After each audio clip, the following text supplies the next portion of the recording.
If you spent any time in Florida, you have to remember Hurricane Andrew. It was 25 years ago today. Andrew slammed into the southern part of the state of Florida and created tremendous damage.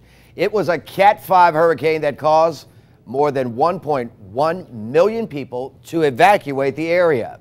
10 News reporter Garen Flowers sat down with 4 10 News employees who lived through the storm.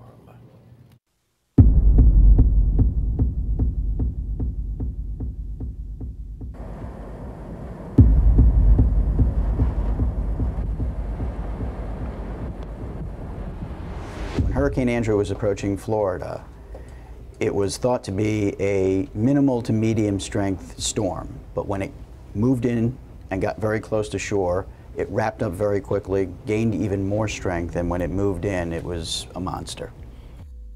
And just moved from New York. It was one that I immediately said, I want to go back.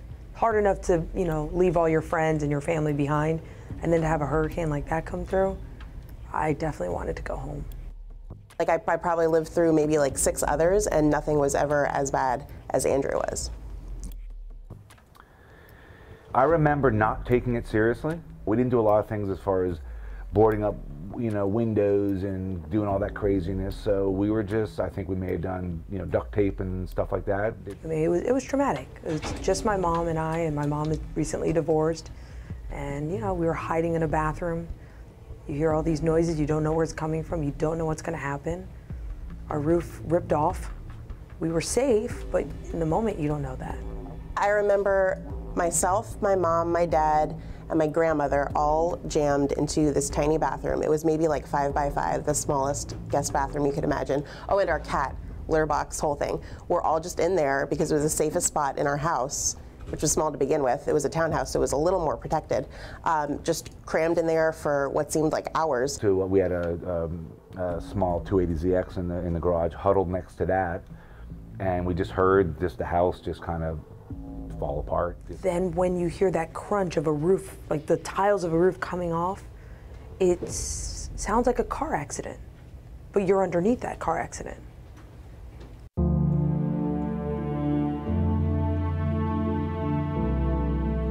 There's an image that I remember the most when we started to come over overpasses along the turnpike in US 1.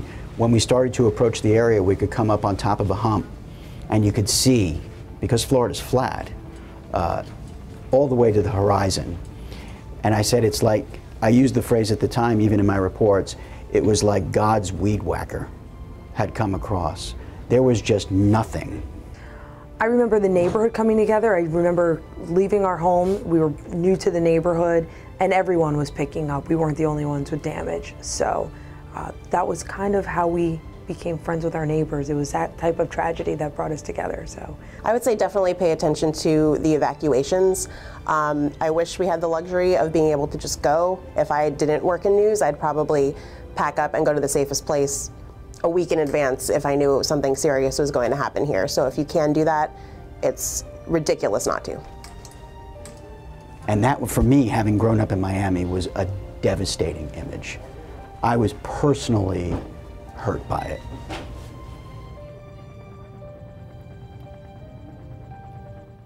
Reg, I did not expect to hear all that from people right here at 10 News saying yeah. all of that. And I also grew up down there. I was 6 years old when Hurricane Andrew hit, and my mom said that it was the most terrifying thing she ever experienced, but she had to stay calm for my brother and I, and that's the advice to parents, is stay calm, because kids can sense that fear. You never forget the damage and all of the reporters and everybody that went down. Absolutely. The devastation you just will not forget, and certain things stay with you, like the roof ripping off, the sound of that noise, the effect that the parents that you could see, and the fear in their eyes. Absolutely. And you're a child, and they're trying to keep you calm, but I don't think we'll ever forget that was one of the worst storms Florida's ever seen. Oh yeah, and those details. Great report. Crazy. Thank you, sir. Allison?